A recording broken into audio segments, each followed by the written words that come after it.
Romo, Frater, para suster, Bapak Ibu, saudara-saudariku yang terkasih, sekali lagi selamat pagi. Bagaimana kabarnya pada pagi hari ini? Puji Tuhan kalau semuanya luar biasa. Ya, sebelumnya saya mau perkenalkan diri dulu ya, karena saya baru datang ke tempat ini beberapa hari yang lalu. Ya, nama saya Romo Sebastianus Paulus CSE. Ya, biasa dipanggil Romo Sebastian atau Romo Bastian. Ya, saya sekarang bertugas di komunitas CSE di Cikanyere. Ya, sejak bulan Februari yang lalu. Jadi saya ini tepat hari ini 6 bulan menjadi imam. Ya, jadi sudah 6 bulan yang lalu ya ditabiskan menjadi imam di Bogor tanggal 2 Desember yang lalu. Dan saya bertugas di Cikanyere. Jadi itu sedikit perkenalan singkat dari saya. Baik Bapak Ibu, saudara-saudariku yang terkasih, dalam tradisi atau budaya tertentu, ya kita menemukan ada masyarakat yang mempunyai kebiasaan untuk mengorbankan hewan. Ya, hewan dikurbankan lalu darahnya itu diambil untuk digunakan sebagai persembahan. Ya, seperti yang dilakukan oleh masyarakat adat tertentu ya.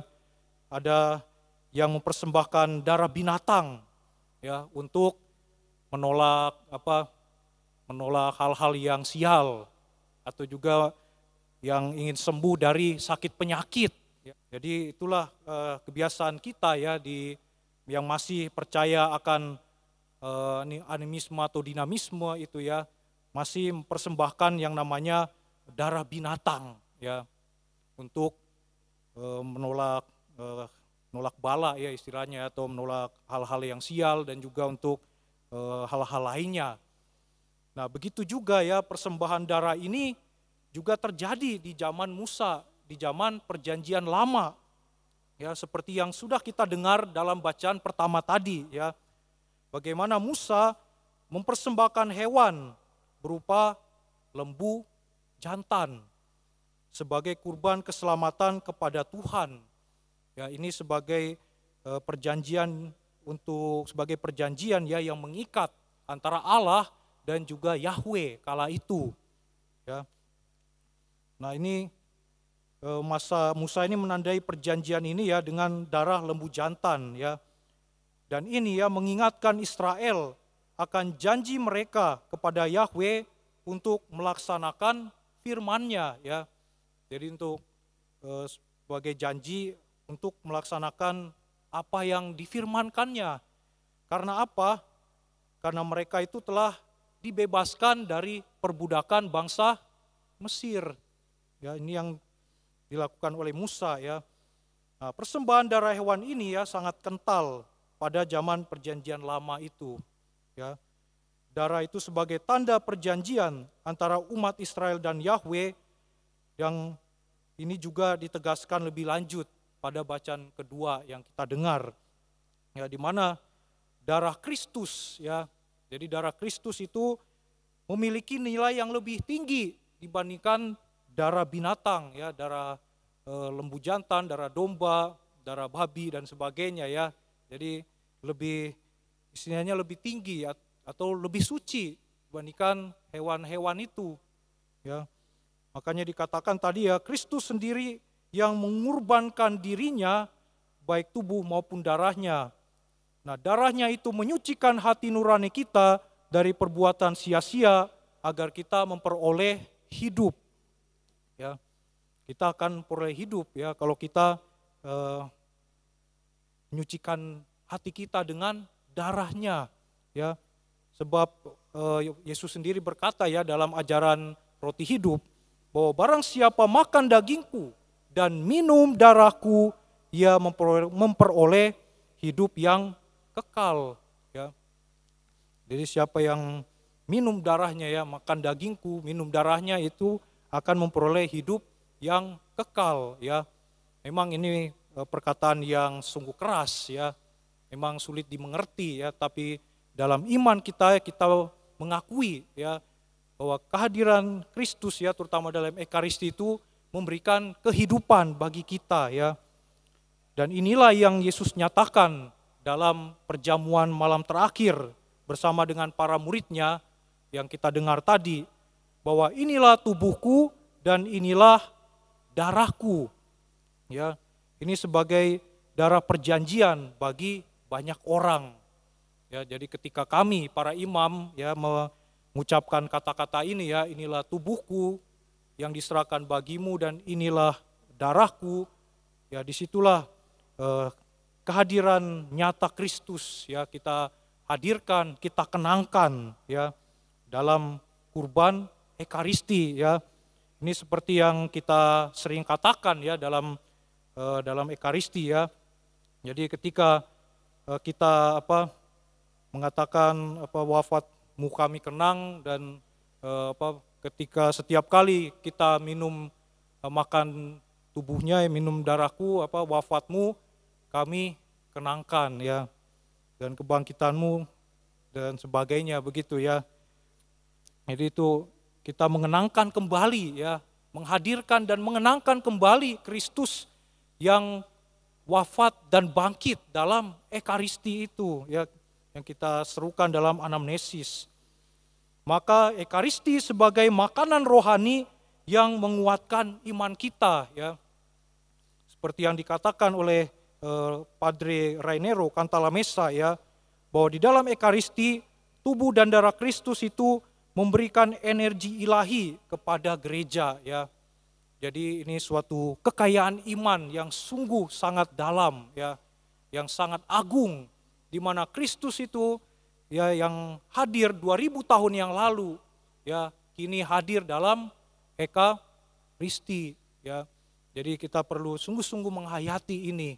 Ya, sayang banyak orang yang orang Katolik ya yang meninggalkan gereja ya, meninggalkan ini semua, bahkan tidak menghayatinya ya karena satu dan lain hal. Jadi mereka itu ya kehilangan rahmat akan Ekaristi ini, di mana Ekaristi ini sungguh menyembuhkan dan memulihkan kita semua ya dari sakit penyakit, dari segala berbagai macam beban berat dan sebagainya. Tuh. Jadi disinilah dikatakan bahwa tubuhnya itu sungguh-sungguh makanan dan darahnya itu sungguh-sungguh minuman ya. Ini kekayaan terbesar kita ya. Jadi hal ini menegaskan baik tubuh maupun darah Kristus yang dikurbankan itu menjadi jaminan keselamatan bagi kita ya. Dan ini menjadi rahmat besar bagi kita. Dan inilah yang menjadi kekayaan iman yang kita miliki sebagai pengikut Kristus atau seorang Katolik. Ya, kita dapat merasakan yang namanya kehadiran Allah yang nyata itu dalam Ekaristi ya, yang kita rayakan pada hari ini terutama.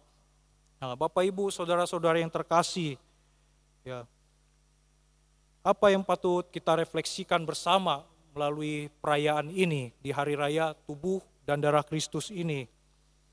Ya, kalau kita sungguh-sungguh mengimani kehadiran nyata Kristus dalam Ekaristi ya, tubuh dan darahnya sendiri yang menjadi kurban keselamatan bagi kita, maka kita akan mendapat rahmat besar di situ. Kita akan disembuhkan dari sakit penyakit, kita dibebaskan dan juga dipertobatkan akan dosa-dosa kita ya. Jadi bukan kurban hewan ya, bukan korban binatang seperti dalam perjanjian lama yang baru saja kita dengar ya. Jadi saat ini darah Kristus dan tubuhnya itulah yang menyelamatkan kita, yang memberikan kepada kita rahmat, kesembuhan dan sebagainya itu ya. Ini juga ada pengalaman ya ketika saya sungguh-sungguh merasakan kehadiran Tuhan dalam Ekaristi ya, ketika saya mengikuti Ekaristi dengan sungguh-sungguh ya, ada rahmat besar di situ yang saya dapatkan ya. Jadi ketika itu saya ada satu sakit begitu ya, sakit di bagian pencernaan begitu, sakit perut lah gitu ya. Ketika saya mengikuti Ekaristi, ikut misa ya, ketika imam mengangkat tubuh dan darah Kristus ya, ketika dia memperlihatkan itu dan mengatakan, inilah anak domba Allah yang menghapus dosa dunia, berbahagialah kita yang diundang ke perjamuannya. Ya, apa jawaban kita? Ya Tuhan, saya tidak pantas Engkau datang pada saya, tetapi bersabdalah saja, maka saya akan sembuh. Ya, jadi disitulah ketika mengimani itu, kata-kata itu, lalu menyambut tubuh Kristus itu, ya puji Tuhan ya, saya bisa sembuh dari sakit yang bagian pencernaan ini. Ya, begitu juga ada pengalaman-pengalaman umat lainnya, ya ketika sungguh-sungguh mengimani Ekaristi ini, ya mereka sembuh dari sakit, atau mereka yang sakitnya parah begitu ya, yang tidak bisa makan makanan apapun, ya ketika menyambut Ekaristi ya, dia menyantap itu tubuh Kristus menjadi sebagai makanan ininya, sebagai makanannya begitu ya, Ekaristi itu yang dialami juga oleh para kudus ya, mana ketika menghayati Ekaristi ya, di situ Tuhan hadir di situ ya, menguatkan mereka yang mengalami sakit penyakit dan juga yang mengalami berbeban berat. Nah, itu hal yang bisa kita refleksikan bersama, bahwa kita sungguh-sungguh mengimani kehadiran nyata Kristus itu ya. Jadi kalau misalnya Anda yang masih ragu ya dengan kehadiran Kristus, ya bertobatlah ya sampai sekarang ya. Ya karena siapa tahu tiba-tiba ada mujizat ya terjadi dalam diri Anda kalau sungguh-sungguh menghayati ini. Lalu yang kedua adalah kita perlu menghayati Ekaristi ya. Kita perlu mengikuti perayaan Ekaristi atau perayaan misa itu dengan penuh perhatian dan penghayatan ya. Jadi ikutilah perayaan Ekaristi dari awal itu sampai akhir secara penuh ya, tidak setengah-setengah ya. Jadi jangan usahakan untuk datang lebih awal. Jangan terlambat ya datang ke gereja, ikut misa ya. Ya ini pengalaman juga ya, saya waktu pastoral itu saya melihat ya fenomena bahwa umat itu beberapa datang terlambat ya. Jadi sudah ada yang sudah bacaan atau bahkan yang sudah mau liturgi Ekaristi baru datang ke gereja ya, ikut misa lalu terima komuni. Habis terima komuni dia langsung pulang ya. Ini terjadi begitu ya. Jadi mudah-mudahan ini tidak terjadi kepada Anda sekalian yang ada di sini ya. Jadi sungguh-sungguh merayakan Ekaristi dengan penuh penghayatan bahwa disitulah kehadiran nyata Kristus yang hadir ya. Karena Ekaristi adalah perayaan yang menyembuhkan ya, perayaan itu dari awal, dari pembukaan, dari liturgi sabda, lalu liturgi Ekaristi sampai penutup itu satu kesatuan ya, suatu perayaan yang menyembuhkan bagi kita ya. Kalau Anda sungguh-sungguh ikut ambil bagian ya, berpartisipasi aktif ya, kalau diajak bernyanyi ya bernyanyi ya, berdoa ya berdoa ya. Jangan pikiran kita melantur ke sana kemari ya seperti monyet gitu ya, pikiran kita ya. Kalau doa Yesus seperti itu kan, lagi doa Yesus tiba-tiba pikiran kita melantur ya. Itu juga dalam Ekaristi.